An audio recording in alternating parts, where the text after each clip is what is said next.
Wahai يا محمد، ويقول يا محمد Wahai Muhammad, إني ألتجئ بك إلى ربي aku menghadapmu ليشفيني. kepada Tuhanku untuk menyembuhkanku. ذهب الرجل وصلى ركعتين ودعا بهذا الدعاء صار يوصل.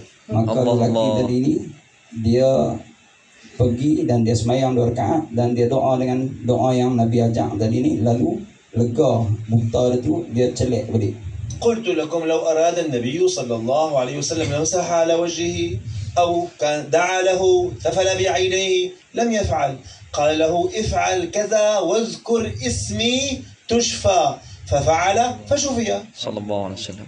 Jika sekiranya Nabi SAW dia nak sapu mata kawan tu, sahabat tu, lepas tu celak terus, boleh.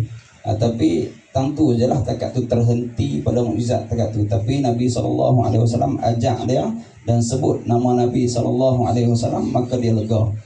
وهذا أحد أدلة اتخاذ النبي صلى الله عليه وسلم وسيلة إلى الله.